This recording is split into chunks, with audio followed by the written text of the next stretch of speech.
बच्चों की मौत के बाद सरकार और स्वास्थ्य विभाग एक्शन मोड में आ गया है। खांसी की दवा से बच्चों की मौत के मामले में drug controller second Rajaram Sharma को सस्पेंड कर दिया गया है। राजाराम शर्मा पर नकली दवा की परिभाषा बदलने और लोकसभा को भेजे गई नकली दवाओं के आंकड़े में भी हेरफेर करने का आरोप है।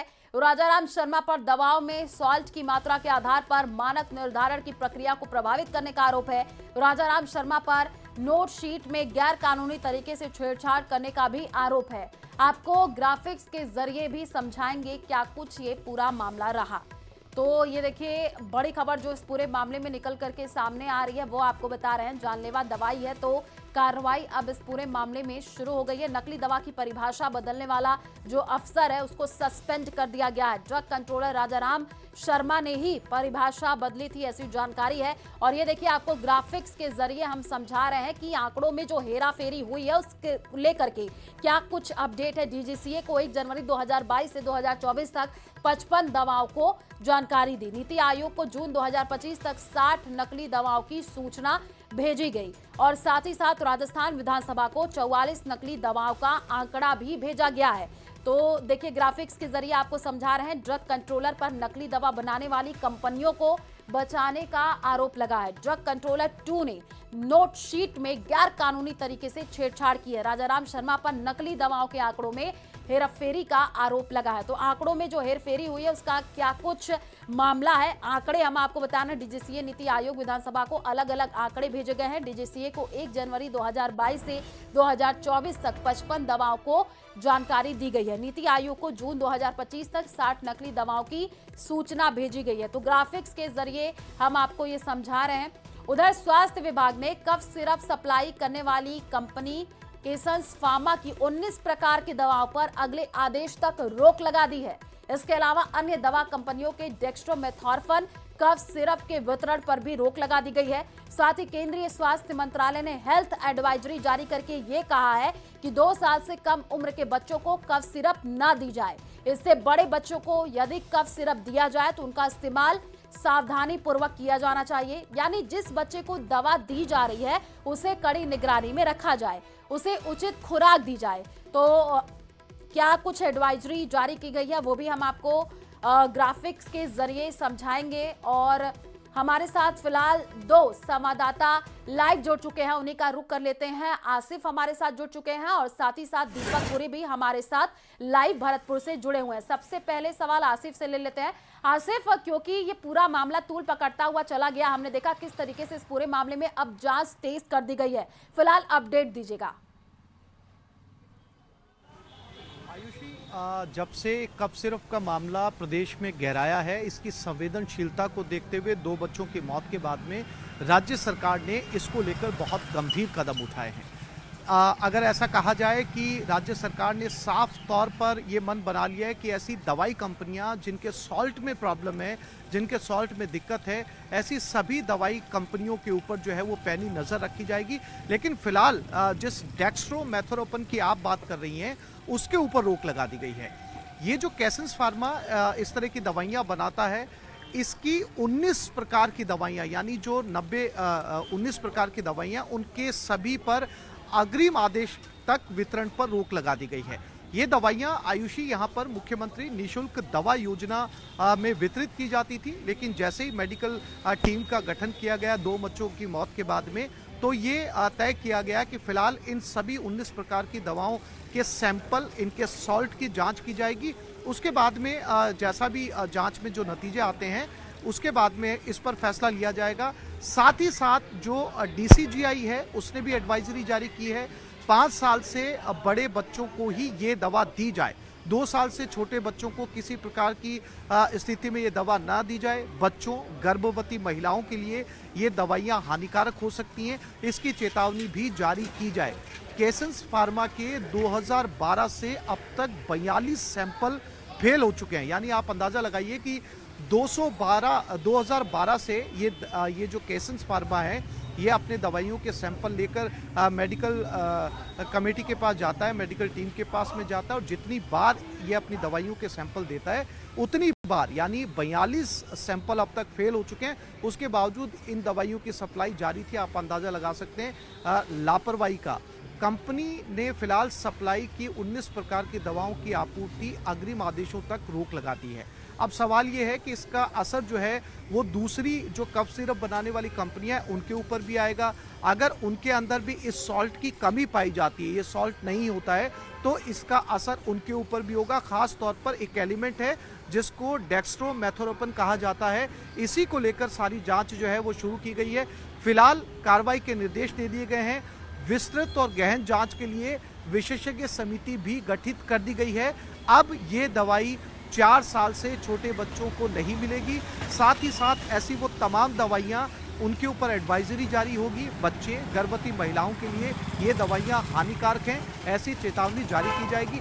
अब जो जांच शुरू हुई है, फिलहाल फौरी तौर पे तो जो है वो बैन कर दिया गया है, लेकिन जो कंपनी 42 बार अपने सैंपल में फेल हो चुकी है, उसकी कई और जांचें भी होनी है। ना केवल दवाई की जांच होनी है, ना केवल सॉल्ट की जांच होनी है, बल्कि ये जांच भी होनी है कि ये जो कंपनी है, ये मुख्यमंत्री निशुल्क दवाई वितरण योजना में इसने खुद को रजिस्टर करवाया कैसे? 42 बार फेल होने वाली कंपनी की दवाइयां मार्केट में आई कैसे? केंद्र सरकार जिस फार्मा को पहले ही बैन कर चुकी है, उसने राजस्थान में पैर पसारे कैसे? ये तमाम वो सवाल बिल्कुल हैं आसिफ, और ये जांच का जवाब विषय जो है है कि वो इतनी जांच में बार आने सैंपल फेल होने के बाद ये दवाई मार्केट में आई कैसे? आपका रुख करेंगे, हमारे साथ दीपक पुरी भरतपुर से लाइव जुड़े हुए हैं, उन्हीं का रुख कर लेते हैं। दीपक, आपके पास फिलहाल क्या अपडेट है, क्योंकि कैसेंस फार्मा की 19 दवाओं के वितरण पर फिलहाल रोक लगा दी गई है और हमने देखा किस तरीके से सीएम भी इस पूरे मामले पर निगरानी बढ़ते हुए हैं, कड़े दिशा निर्देश दिए हुए हैं, जानकारी दीजिएगा।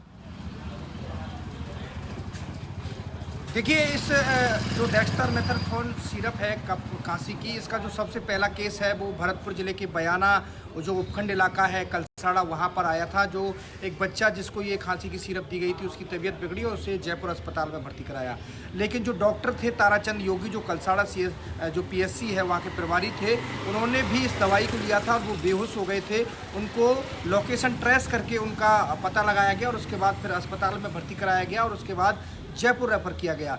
ये पूरा जो मामला सामने आया तो उसके बाद चिकित्सा विभाग में हड़कंप मचा। चिकित्सा विभाग ने पूरी जो है जांच पड़ताल की और उसके बाद जो दवाई जो ड्रग कंट्रोलर वहाँ से भरतपुर से जो भेजी गई थी औषधि भंडार से, वहाँ से डाटा के अनुसार वापस सारी दवाई मंगाई गई थी। लेकिन तब तक लगभग 5000 जो डेक्स्ट्रोमेथोरेन सिरप है उसका वितरण जिले भर में अलग अलग सीएससी पीएससी पे हो चुका था। उसके बाद अब लगातार सर्वे कराया जा रहा है, आइडेंटिफाई किया जा रहा है कि किन किन को ये सिरप दी गई है। दूसरा केस जो है वो सेवर इलाके के मल्हा गांव में आया था, जहां सम्राट जो बच्चा है उसकी मौत हुई थी और बताया जा रहा है कि वो उसके परिजनों का आरोप है कि खांसी की जो सिरप है उसी के पीने से उसकी मौत हुई थी। और तीसरा मामला जब आया तो वो बैर के लोहासा का आया। उस पूरे मामले में मेडिकल विभाग ने जाँच की तो लोहासा का जो मामला है उसमें यह बताया गया है कि उनको जो डेक्स्ट्रोमेथोरेन सिरप है वो नहीं दी गई थी, क्योंकि वो वहाँ स्टॉक में ही नहीं थी, तो दूसरी दवाई उनको दी गई थी। उसके लिए उसकी भी जांच अलग से चल रही है। फिलहाल इस सप्लाई पर पूरी तरह से रोक लगा दी गई है और जो 5000 के लगभग जो दवाई वितरण की गई थी पूरे जिले भर में, उनको आइडेंटिफाई किया जा रहा है कि किन लोगों के पास ये दवाई पहुंची है और उनके पास जो चिकित्सा विभाग के अधिकारी कर्मचारी हैं वो पहुंच करके और उनकी चेकिंग कर रहे हैं और लगातार उनको वो दवाई जो डेक्स्ट्रोमेथोरेन है उसको नहीं लेने, सेवन नहीं करने की जो सलाह है वो दी जा रही है। CMHO है डॉक्टर गौरव कपूर, उनसे हमारी बात हुई तो उनका कहना है कि पूरे मामले में जांच की जा रही है। जो सेवर का मामला है उसमें भी वहां से फैक्चुअल रिपोर्ट मंगाई गई तो ये पाया गया कि जो बच्चा सम्राट जिसकी मौत हुई थी वो निमोनिया का शिकार था, निमोनिया की बीमारी उसे थी और वो जो डेक्स्ट्रोमेथोरेन सिरप है वो दूसरों बच्चों को दी गई थी और दूसरे बच्चों को लेकर के आए और फिर उस बच्चे को पिला दी गई, ऐसा उन्होंने अपनी रिपोर्ट में कहा है। दूसरी चीज़ जो बैर का लोहासा का मामला आया है उसमें खुद CMHO डॉक्टर गौरव कपूर और उनकी टीम मौके पर पहुंची और पूरे मामले की जाँच की गई। लेकिन कहीं ना कहीं लापरवाही का जो मामला है वो तो रहा है, किस प्रकार इसमें दवाई में लापरवाही रही। जो कैसेंस फार्मा की जो डेक्स्ट्रोमेथोरेन दवाई है वो लगातार विवादित रही इस पूरे प्रकरण में और अब उस पर रोक लगा दी गई है। यहाँ पूरे मामले की भरतपुर के स्तर पर जांच की जा रही है और इस पूरे मामले में जैसे कि आसिफ जी बता रहे थे कि एक अलग से जयपुर से भी जांच। हमने देखा कि किस तरीके से बच्चे की मौत की जानकारी, कई बच्चों की हालत गंभीर जिनको अभी भी अस्पताल में भर्ती किया गया और ये पूरा मामला अब जांच का विषय है। आप दोनों नजर बना करके रखिए, आगे आपसे अपडेट लेते रहेंगे। फिलहाल शुक्रिया तमाम जानकारी साझा करने के लिए। और इसी बीच उदयपुर से बड़ी खबर है, जहां पर नाई थाना पुलिस का चौंकाने वाला मामला सामने आया है। मर्डर केस में 5 निर्दोष आदिवासियों को आरोपी बनाया गया है। घूस देने के लिए नहीं थे पैसे तो हड़पी गई है 5 बीघा जमीन। थानाधिकारी लीलाराम, हेड कांस्टेबल ललित पर आरोप है। जांच के बाद एसपी ने दोनों को लाइन हाजिर किया है। बड़ी खबर इस वक्त आपको उदयपुर से बता रहे हैं, जहां पर नाई थाना पुलिस का एक चौंकाने वाला मामला सामने आया है। मर्डर केस में 5 निर्दोष आदिवासियों को आरोपी बनाया गया है। घूस देने के लिए नहीं थे पैसे तो 5 बीघा जमीन हड़पी गई है। थानाधिकारी लीलाराम, हेड कांस्टेबल ललित पर आरोप है। जांच के बाद एसपी ने दोनों को लाइन हाजिर कर दिया है। तो बड़ी खबर इस वक्त आपको उदयपुर से बता रहे हैं, जहां पर नाई थाना पुलिस का एक चौंकाने वाला मामला है। मर्डर केस में 5 निर्दोष आदिवासियों को आरोपी बनाया गया है। घूस देने के लिए पैसे नहीं थे तो हड़पी गई है 5 बीघा जमीन। ये बड़ी खबर आपको बता रहे हैं। थानाधिकारी लीलाराम, हेड कांस्टेबल ललित पर आरोप लगे हैं। जांच के बाद एसपी ने दोनों को लाइन हाजिर किया है। हमारे अलसीगढ़ का हेड है वो ललित जी, वो बोले कि भाई आपको बारेपाल जाना है। क्यों? कि भाई जब आपको छूटना हो तो बारेपाल जाना होगा। तो फिर लेकर गए, ललित ने आया और दूसरा मतलब किशन आया। हाँ। और एक कार में भर के हमें ले गए।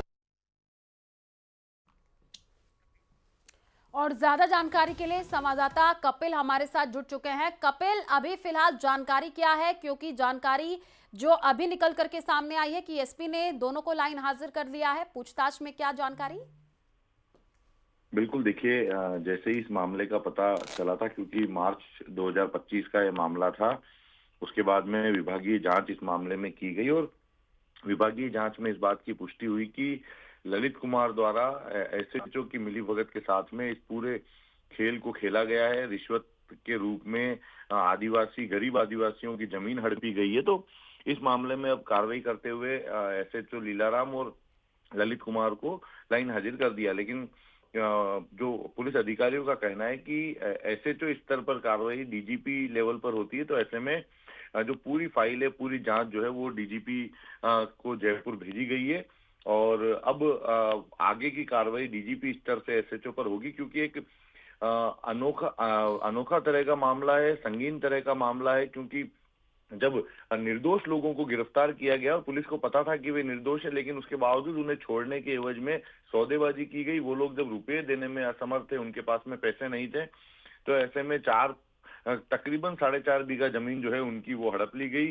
उन लोगों की आजीविका का वही जमीन आसरा थी, लेकिन उसके बावजूद दलालों को बीच में लाकर पुलिसकर्मियों द्वारा रिश्वत का ये अलग तरह का एक खेल खेला गया और उनकी जमीनें हड़प ली गई। तो मामला बेहद संगीन है और पुलिस अधिकारी भी इस मामले को अब गंभीरता से लेते हुए अग्रिम कार्रवाई में जुटे हुए हैं। जी ठीक है, आप नजर बना करके रखिए, आगे आपसे अपडेट लेंगे। फिलहाल शुक्रिया तमाम जानकारी साझा करने के लिए। और इसी बीच जैसलमेर से बड़ी खबर है। लाठी क्षेत्र में पहला डिजिटल अरेस्ट का मामला सामने आ चुका है। वीडियो कॉल के मजदूर को डिजिटल अरेस्ट किया गया है। मजदूर ने खुद को करीब 1 घंटे तक कक्ष में बंद किया। मजदूर ने अपने बैंक खाते से 1000 रुपए ठगों को ट्रांसफर किए। वर्दीधारी ठगों ने 25,000 रुपए ट्रांसफर करने की डिमांड की है।